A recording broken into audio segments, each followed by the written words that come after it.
Hello and welcome to the Voice of TOD. I'm Tom and today we're going to talk about my favourite TV show of all time, Firefly.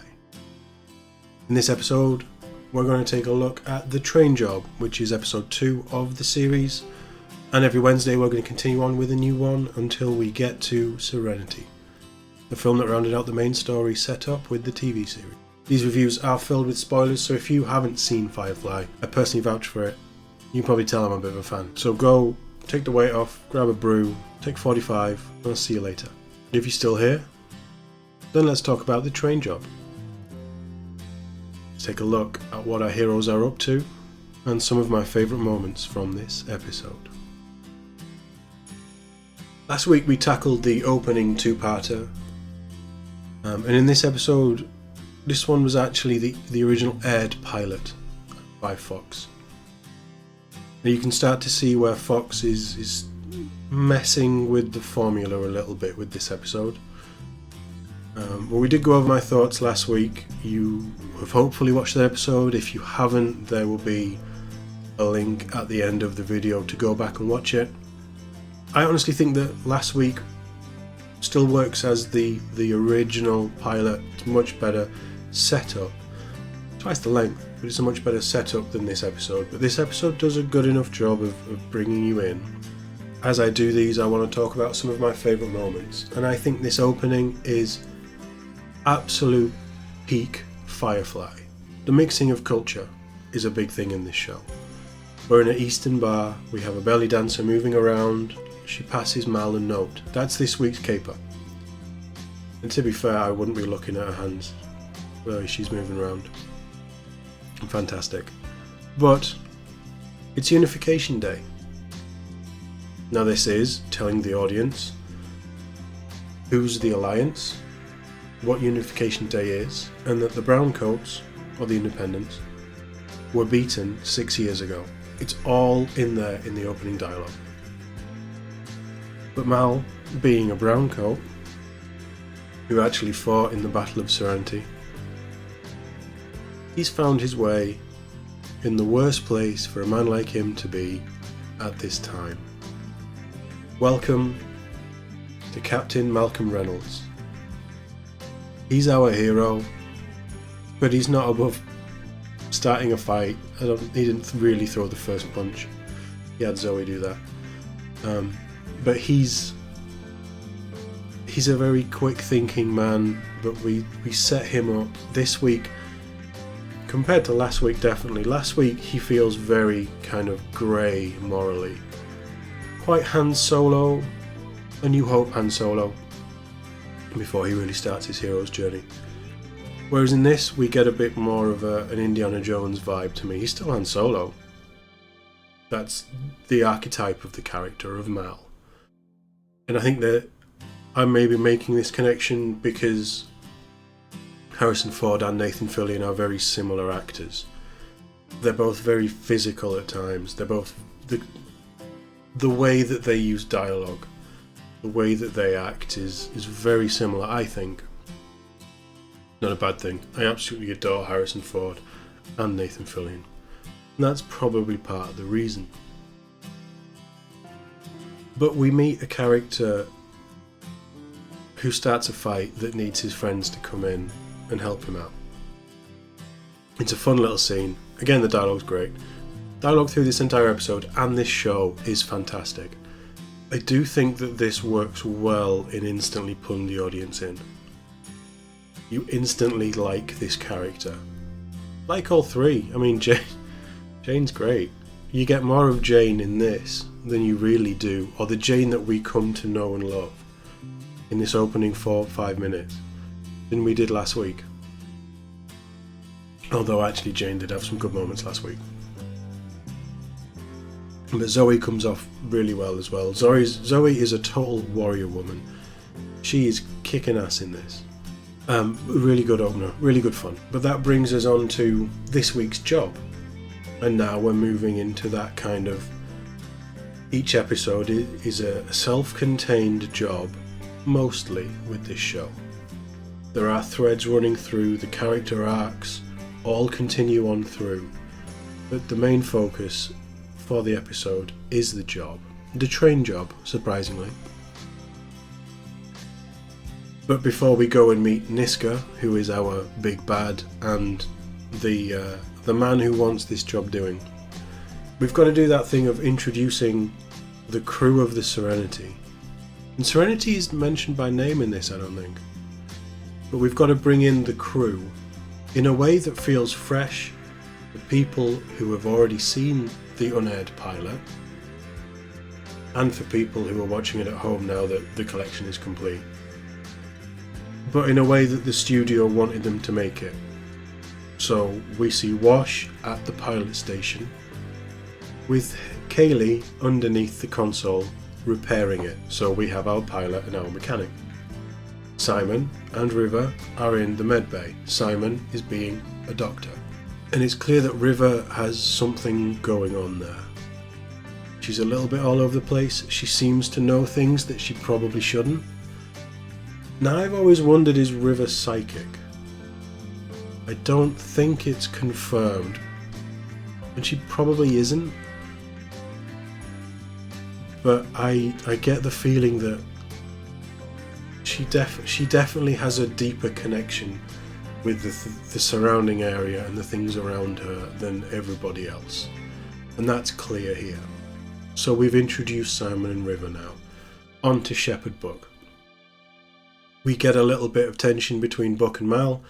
Again, it's quite friendly, much friendlier than the opening or than their introduction last week. But there is the talk of what Simon did for River and what Mal did for Simon and River. And it's just telling the audience what's going on and the story and the situation that we're in, bringing them up to speed. It isn't done badly, it doesn't feel forced, it does kind of flow. We also get that Mal is not religious and he is anti-God. But this way of doing it, we don't know why. We haven't seen the Battle of Serenity and the toll that has taken on him. And that's a real shame. Because what this is trying to do is trying to be a pilot in the first 10 minutes, the last hour and a half, or the last 2 episodes effectively, did and fleshed out and told us a much more cohesive and a much better story. This is trying to cram it all in. Inara as well, she's doing Kaylee's hair. We get that she's a companion. It's not explicitly explained, but it is referenced that she can choose her own clients. You do get the vibe of what a companion is. And then Mal comes in, you get a little bit of backwards and forwards between them. It's a lot more friendly. Mal himself is a lot more friendly in this episode.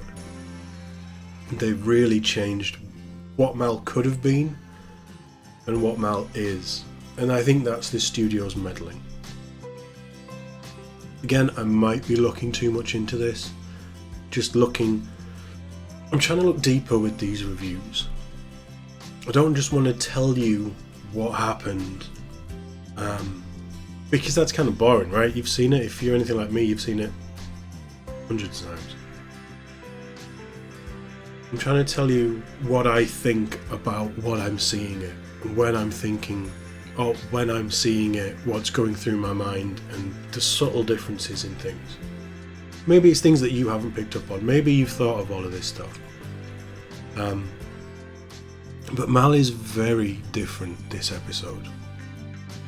Not character breaking, but he's handled in a different way. They're trying to show him in the heroic light that the head of this, the captain of the ship, the lead of the show, needs to be the stereotypical good guy who does bad things, but he's a good guy. You instantly know he's a good guy. They want Han Solo. That's not originally what Mal was. But we meet Niska, who is the first real villain that we've seen in the show. Obviously, this is the first episode that was aired officially. But Niska is terrifying. He has an air of fear around him.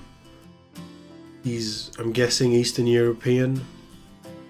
That's what they were going for.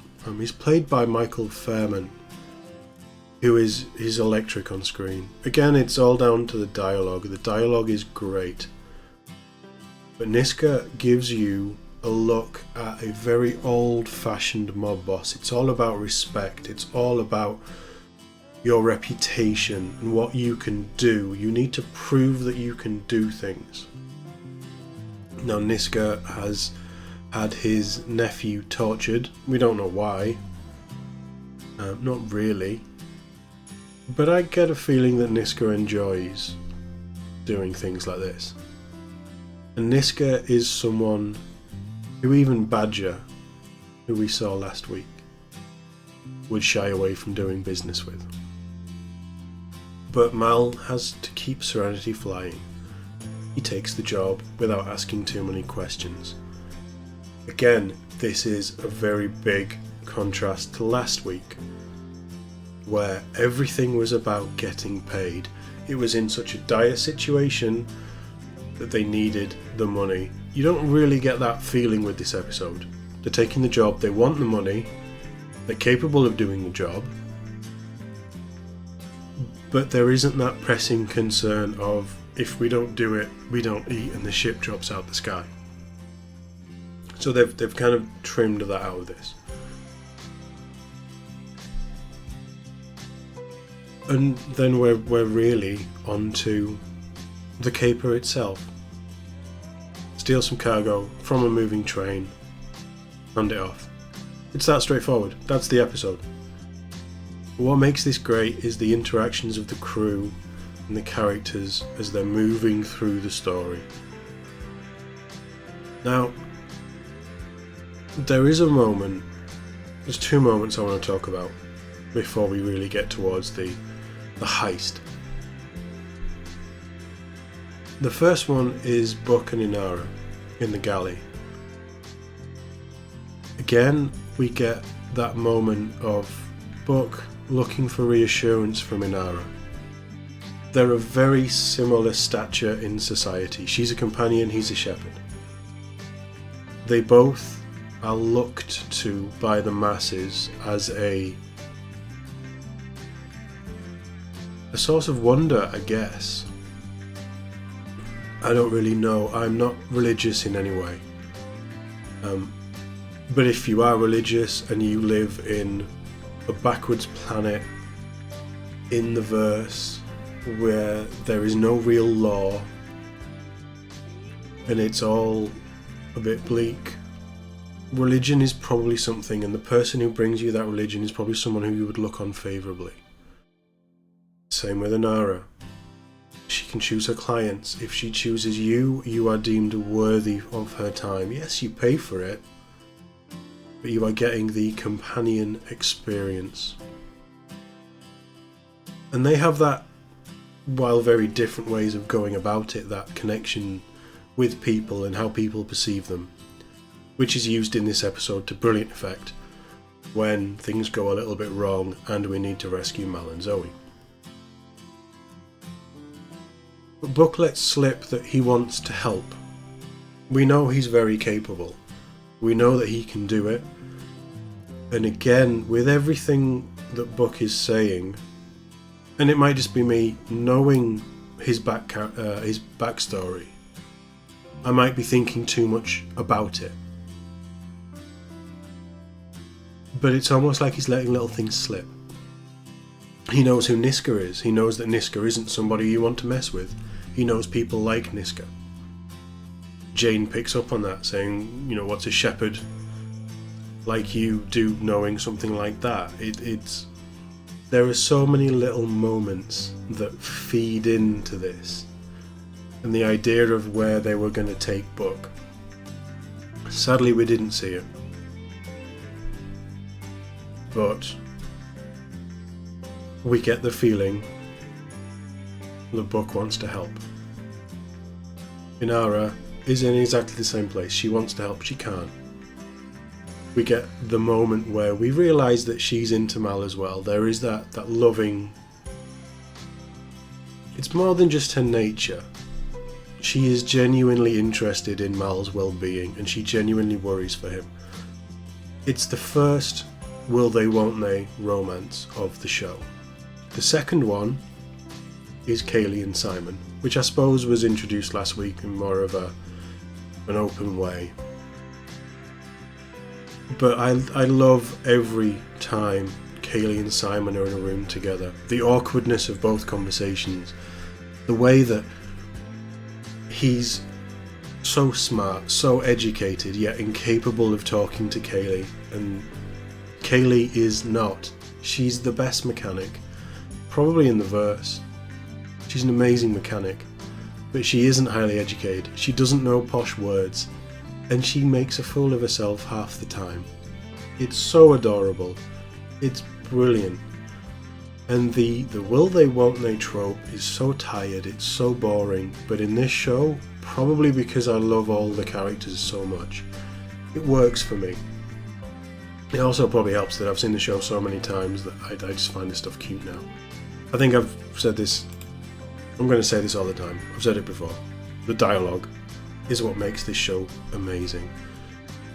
We get to see other worlds, we get the cowboy vibe. They really drill down on that cowboy vibe with this episode. The heist itself is, I mean, it's more of a CGI spectacle than anything we had last time round.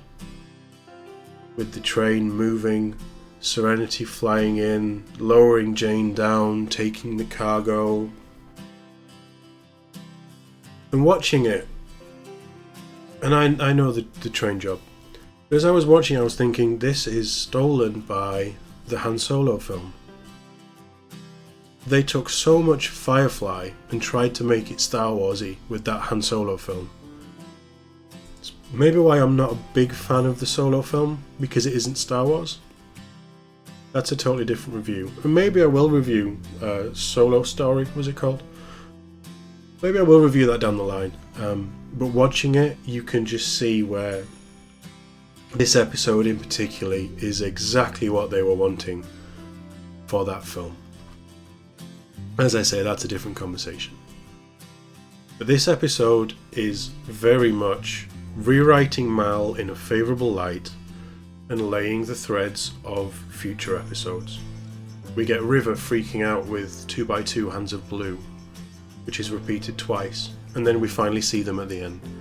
They are our Agent Smiths, our big bads of the show, and they pop in and out. They're not a constant threat, but they are in the background. Sheriff Bourne, played by Greg Henry, who is a familiar face I'm sure everybody who watches American TV shows will recognise. He has an interesting way of bringing the best out of Mal in this. So last week's Mal was calculated, he was careful, but he was also desperate. This week he doesn't seem as desperate. He certainly isn't as calculated. He sees the fun in stealing equipment from under the Alliance. And the morally grey Mal that we had last week is gone. He now knows that what they've stolen is medicine that's needed for these people to keep them alive. So he gives the medicine back. I'm not saying that that's out of character for Mal. I don't think it is, because at his core he is a good guy. But this show now, the studio is moving they're pulling the strings. They're saying what they want, and studios have all the power, so why wouldn't they? But they are making it clear that Mal is the hero. He is a good guy, and his conscience is there, and he's guided by his conscience. That's not the Mal we had last week. Last week, the crew of the Serenity lived in a grey area. This week, they live in a grey area, but it's only really just slightly grey. And really what they do, you can get away with it, you can forgive them. It's subtle. But potentially, with story, it could have been such a different show if the studio had kept their hands out of it. For better or for worse. Mal is still flawed. One of the greatest things about this character for me is his flaws, his hang-ups, the trouble that he gets in because of his ego. But he returns the medicine. The sheriff catches them. They have a word. Sheriff lets him go. Niska's men find Mal before he gives the medicine back, but we have a scuffle. Wash does some heroics with a quad bike that is now... I don't think you see it last episode, but the quad bike jumps in a few times. The mule, I think it is. Or is the mule from the film? I can't remember what they called this. The mule's quite cool, actually. It's a very different feel this week. Much more... not family friendly, I wouldn't say that this show is family friendly, but it's much more... it's definitely viewer friendly. The characters are less of the moral ambiguity that I think Joss was wanting to do with this. I think this episode is dumbed down to make it more accessible than last week. And that's why the studio didn't want last week's episode to be the pilot. It was too busy, because there's a lot of world building last week that you don't get here, because there's half the time. But I definitely feel that the studio meddling, for good or for ill, changed the narrative with the show. It's still a wonderful story, and I spent the whole episode watching it, smiling, laughing, quoting lines. You would hate to sit next to me and watch this. I bet it's one of the worst things in the world. Because I'm in my own little world. I shut the world out and I just enjoy. Even when I was making notes while I was watching it, I'm not really thinking about what I'm doing. I'm just enjoying these characters and my time with them, like I do every time I watch it. But that's really it. Lots of setup, lots of future plans. But Mal this episode feels very much like he does in the film. Whereas last week he was on a journey. That's just how it goes. And the studio did what the studio wanted to do. I'm glad that I didn't watch it out of sync. I'm glad that I came to this late, because I experienced and enjoyed it for how it was meant to be. And that's really all I've got to say about this one. I love the episode. It's one of my favourite episodes. But then I'm going to say that every week, because every week they're my favourite episodes. There are some that aren't quite as good. But next week it's Bushwhacked. There's some very interesting moments from what I remember in Bushwhacked. We will be talking about those next Wednesday. On Friday we have our WandaVision review. We're up to episode 7. 3 episodes left. Lots going on. Potentially some big reveals to be set up this week. So tune in for that if you've been keeping tabs on WandaVision. And as ever, if you have enjoyed this video or any of my other content, please do subscribe. It makes a huge difference. Like the videos, comment if you have something to say. I would love to talk to you about Firefly, or anything really. But if you've got something to say about Firefly, I would love to talk to you. And thank you for watching. I'll see you in the next one.